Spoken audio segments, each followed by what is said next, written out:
This whole month, we are celebrating a true triad legend and a person who is part of the WFMY News 2 family for a long time. Meteorologist Ed Matthews will give his final forecast at the end of the month. He talked about his love for the weather with Tim Buckley. Tim Buckley here with the one and only Ed Matthews, closing in on 38 years at Channel 2. Oh, wow. But only a little bit of time left. Ed, we're going to be talking about your weather memories and what you've seen over the years. From a weather perspective, what's changed between now and the 1980s when you got started? The 1980s, yeah, August 1988 I got here. Back in the day, we had hard copy weather maps, and they were printed very slowly on a printer, and we would hold it up like that and look at it as it come out of the printer. It's like, oh, look at that area of low pressure. Look at that area of snow. And it would just seem like it took forever for that information to come out. And so, you know, technology has been good to us in many different ways. We had an old clunky radar that I think came out of an airplane somewhere. Right. But it worked. For the technology that we had then, you could actually see little blobs of thunderstorms on there, so it did work. But obviously, the development of Doppler radar and be able to really scan into a storm, look at the wind patterns, look at that all-important rotation, you know, in the cloud.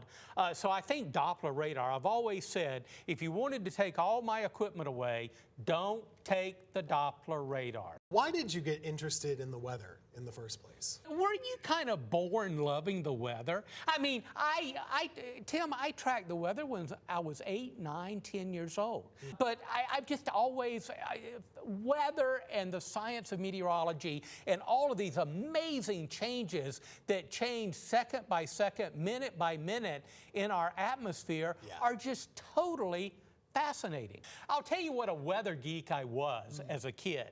Okay, I went and bought a gigantic map of the United States.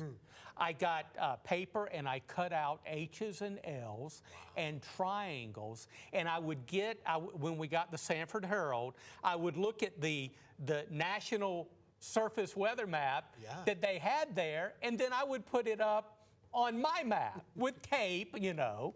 So I'd have to replace my map quite a bit. But my mom said anytime I went in to make up his bed, all I had to do was look at the weather map and I knew what the weather was going to be. That's so cute to hear him say that he did that as a kid. What's funny is, you know, myself and my memories or other weather people I talk to, we all kind of have a pretty similar story. It tends to be a fascination from a young age. So Ed is no different there, and he's shared that with all of us over the many decades, and we're so thankful. You know, he calls himself a weather geek, and working on the morning show with him, I'm sure you had this experience too. He really is. I've never learned so much about the weather than I did from that man.